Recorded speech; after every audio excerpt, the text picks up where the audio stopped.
Welcome to our channel. இந்த வீடியோவில் 2023 நடந்த டிஎன்எஸ்டிசி டிரைவர் கம் கண்டக்டர் எக்ஸாமோட தொழில்முறை திறனறிவு தேர்வு கொஸ்டின்ஸ் பற்றி தான் பார்க்க போகிறோம்.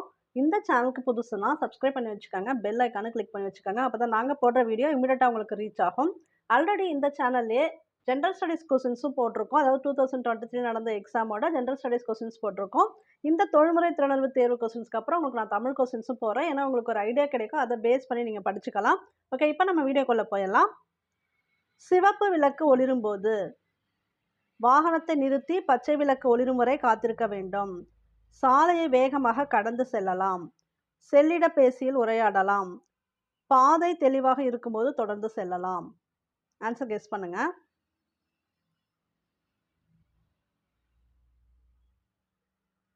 ஸோ இதற்கான ஆன்சர் ஆ. வாகனத்தை நிறுத்தி பச்சை விளக்கு ஒளிரும் வரை காத்திருக்க வேண்டும். அதுதான் அந்த சிவப்பு விளக்கு ஒளிரும் போது டிரைவர்ஸ் வந்து செய்யக்கூடியது. நெக்ஸ்ட் கொஸ்டின் போயிடலாம். அம்மீட்டர் என்பது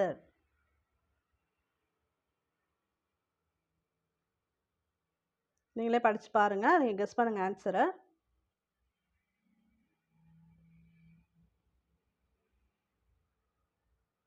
அம்மீட்டர் அப்படிங்கிறது மின்சாரத்தை அளக்க பயன்படுகிறது.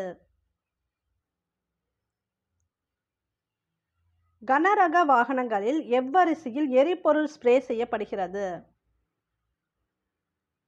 அந்த ஆர்டர் கேட்குறாங்க. எரிபொருள் ஸ்ப்ரே பண்ணக்கூடிய அந்த ஆர்டர் கனரக வாகனங்களில் எப்படின்னு கேட்குறாங்க. செக் பண்ணுங்க.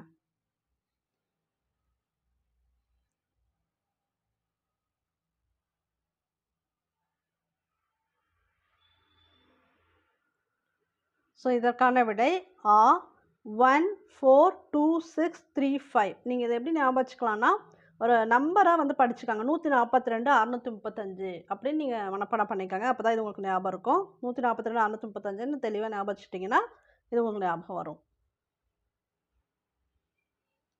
கனரக வாகனங்களில் எந்த மின் அமைப்பு பயன்படுத்தப்படுகிறது?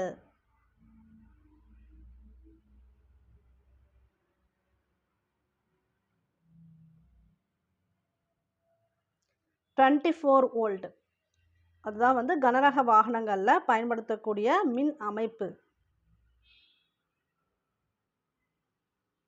கியர் பாக்ஸ் ஆயில் ஒவ்வொரு டேஷ் கிலோமீட்டர் அளவிலும் மாற்ற வேண்டும்.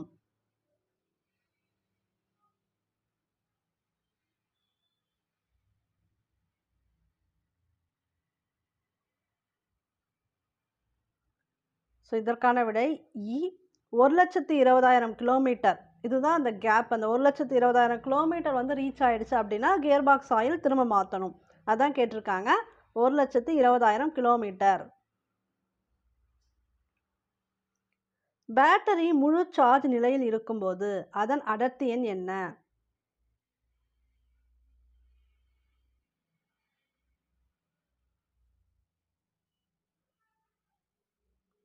ஆயிரத்தி 260. அடர்த்தி எண் 1260.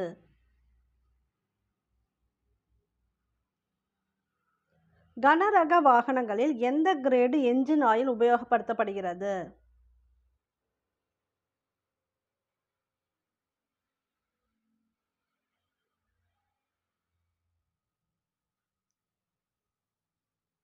இதற்கான விடை இயனா 15W-40.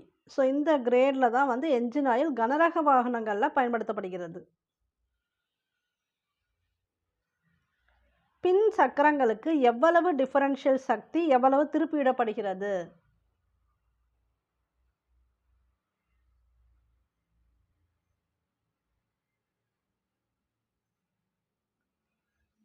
டிகிரி 90 டிகிரி சக்தி தான் பின் சக்கரங்களுக்கு திருப்பிவிடப்படுகிறது. பேருந்துகளில் பயன்படுத்தப்படும் டயரின் அளவு எது?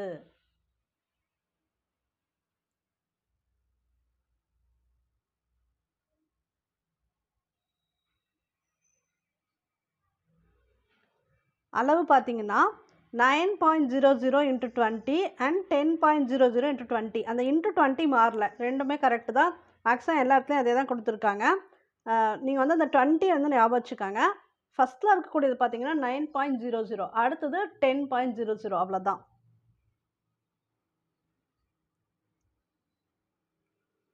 ரேடியல் டயர்களில் எந்த இழைகள் உபயோகப்படுத்தப்படுகின்றன?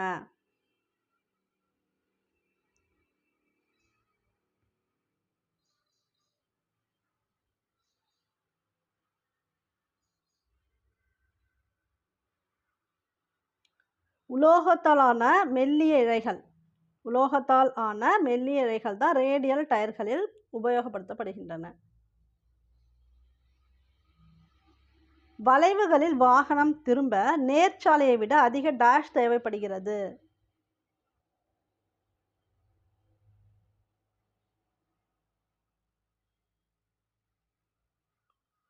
அகலம் தேவைப்படுகிறது. இப்போ வந்து அவங்க வளையிறாங்க அப்படின்னா டேர்னிங் பாயிண்டில் அவங்களுக்கு மெயினாக என்ன தேவைன்னா அந்த கேப் வேணும். அப்போ வந்து ஒரு ப்ராட் ஏரியா வந்தால் வளையத்துக்கு ஈஸியாக இருக்கும். அதனால தான் அகலம்.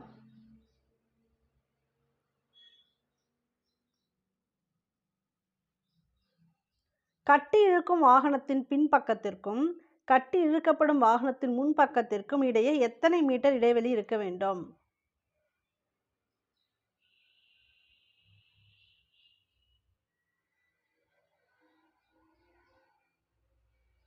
5 மீட்டர். இப்போ சப்போஸ் வந்து ஏதாவது ப்ராப்ளம் ஆகி ஒரு வெஹிக்கிள் நின்றுடுச்சுன்னு வச்சுக்கோங்களேன், அந்த வெஹிக்கிளை வந்து கேரி அவுட் பண்ணுறதுக்கு இன்னொரு வெஹிக்கிள் வரும். ஸோ அது இழுத்துட்டு போகுது இல்லையா, அதோட ஃபஸ்ட்டு இழுக்கிற ஒரு வெஹிக்கிள் இருக்கு இல்லையா, அதோட பின்பக்கத்துக்கும் இப்போ இன்னொரு வெஹிக்கிள் இழுத்துட்டு போகிறதுக்காக கட்டி வச்சுருக்காங்களா அதோட முன்பக்கத்திற்கும் அந்த இடைப்பட்ட டிஸ்டன்ஸ் தான் எவ்வளோ அப்படின்னு கேட்குறாங்க. இப்படி ஒரு வாகனம் இழுத்துட்டு போகிறதுக்கு நிற்குதுன்னா இந்த வாகனம் தான் இப்போ டேமேஜ் ஆகி நிற்குது. ஸோ இந்த வாகனத்தோட பின்பக்கம் இப்போ டேமேஜ் ஆகி நிற்கக்கூடிய இந்த வாகனத்துக்கு இந்த ரெண்டுத்துக்கும் இடைப்பட்ட இடைவெளி எவ்வளோ? அதுதான் பார்த்தீங்கன்னா 5 மீட்டர் இருக்கணும். கீழ்கண்ட நெடுஞ்சாலைகளில் எது மாநிலங்களின் தலைநகரங்களை இணைக்கும் சாலை?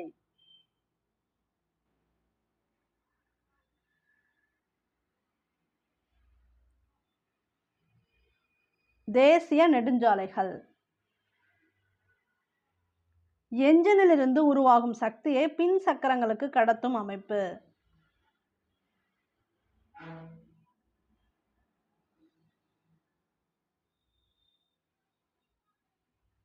சக்தி கடத்தும் அமைப்பு. அந்த எனர்ஜி இருக்கு இல்லையா, அது வந்து என்ஜின்லேருந்து பின் சக்கரங்களுக்கு கடத்துறதுக்கு ஒரு அமைப்பு இருக்குது. அது என்னன்னு பார்த்தீங்கன்னா சக்தி கடத்தும் அமைப்பு.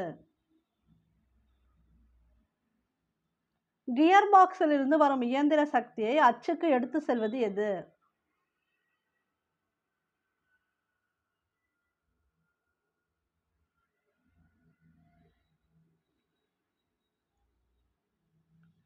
Propeller shaft. கீழ்காணும் போக்குவரத்து சின்னம் உணர்த்தும் பொருள் என்ன?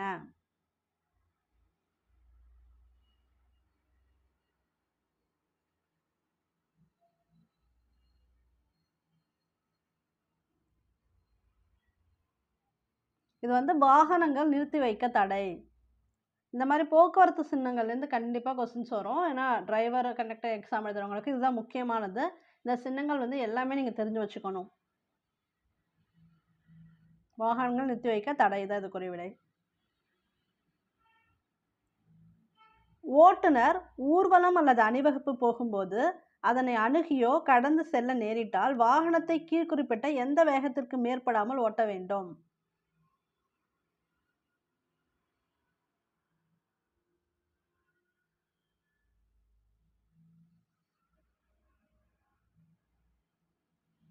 இதற்கான விடை 25 கிலோமீட்டர் வேகத்திற்கு மேற்படாமல். அதாவது ரேலி, ஸ்கூல் ரேலி, ஸ்டூடெண்ட்ஸ்லாம் போயிட்டு இருப்பாங்க இல்லையா, அப்படி போயிட்டு இருக்கும்போது இல்லை வேறு ஏதாவது ரேலி போயிட்டு இருந்தாங்கன்னா அந்த எவ்வளோ கிலோமீட்டர்லாம் அந்த இடத்துல கிராஸ் பண்ணணும்னு கொடுத்துருக்காங்க. 25 கிலோமீட்டர் வேகத்துக்கு மேற்படாமல் தான் அங்கே வந்து கிராஸ் பண்ணணும்.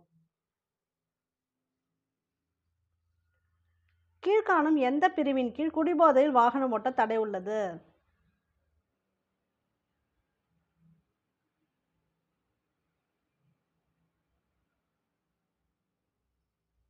பிரிவு 185.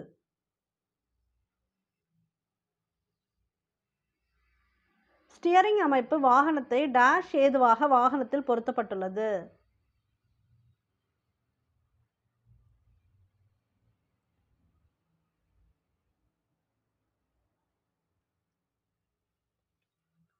ஸோ ஸ்டியரிங்கோட வேலையை பார்த்தீங்கன்னா, திருப்புவதற்கும், நேர்படுத்தி செலுத்துவதற்கும். நிறுத்துறதுக்கு அதுக்கெல்லாம் கிடையாது. மெயினா வந்து நம்ம வளைக்கணும், திருப்பணும் அப்படின்னா, அதுக்கு தான் இந்த ஸ்டியரிங் அமைப்பு வந்து யூஸ் ஆகும். கீழ்க்கண்ட எவை பெட்ரோல், காற்று கலந்த கலவை எரிவதற்கு தேவையான மின் பொறிகளை தருகின்றது?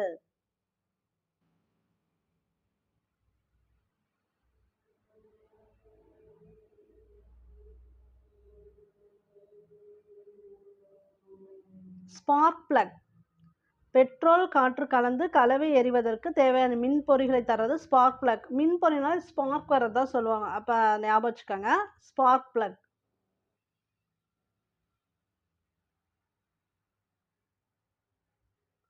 வாகனம் உருளுவதற்கு தேவையான இயந்திர சக்தி ரியர் ஆக்சில் அசெம்பிளில் உள்ள எதன் மூலம் பின் சக்கரங்களுக்கு எடுத்து செல்லப்படுகிறது?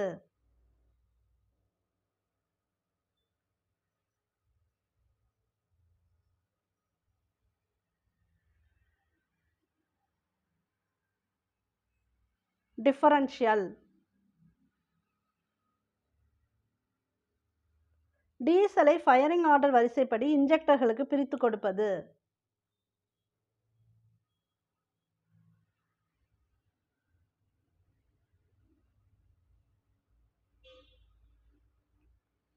பியூல் இன்ஜெக்ஷன் பம்ப்.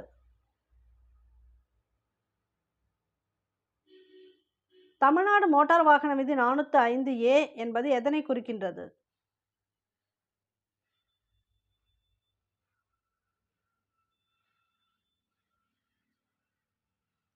கண் கூசும் முகப்பு விலக்கு தடை. இதுதான் 405A விதி வந்து குறிக்கப்படக்கூடியது. ஒரு வண்டியின் இருசு சம்பந்தப்பட்ட வரையில் இருசில் மாட்டப்பட்டிருக்கும் பல்வேறு சக்கரங்களிலிருந்து வண்டி நிற்கும் தரைமட்டத்திற்கு இயங்கும் மொத்த எடை எது?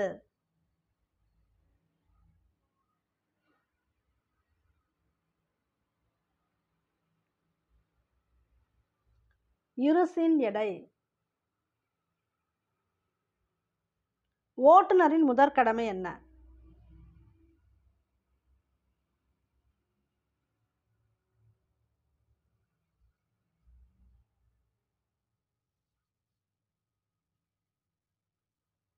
லாஸ்ட் பாயிண்ட் கீழே இருக்கு.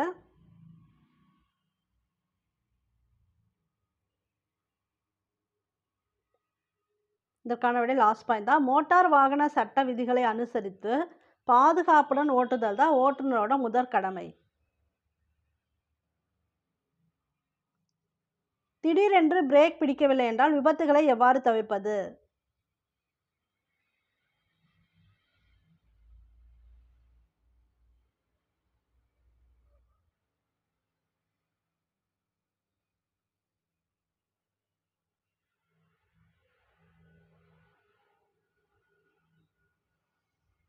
கீழ் கியர் மாற்றம் செய்து வாகனத்தை நிறுத்தவும். எந்த கியர்ல இருந்தாலும் சரி ஸ்லோ பண்ணிக்கணும். அடுத்து வந்து லோயர் இதுக்கு கியர் தான் வந்துடணும். அதுக்கப்புறம் தான் பார்த்தீங்கன்னா வாகனத்தை நிறுத்தணும்.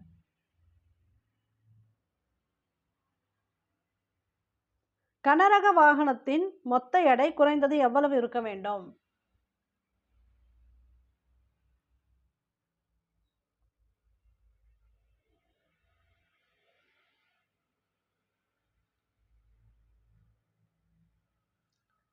$12,000 கிலோ.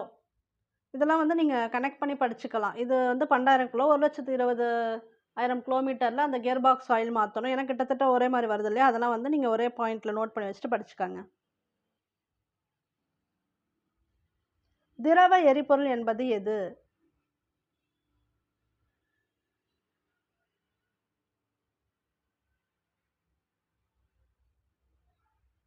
மேலே உள்ள அனைத்தும் திரவ ஹைட்ரஜன், எத்தில் ஆல்கஹால், ஹைட்ரஜன் எல்லாமே பார்த்தீங்கன்னா திரவ எரிபொருள் தான்.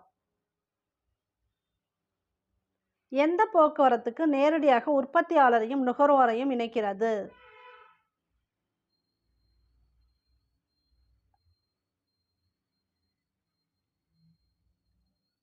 சாலை போக்குவரத்து. வாகனங்களில் பின்காட்சி ஆடையாக பயன்படுத்தப்படும் ஆடி எது?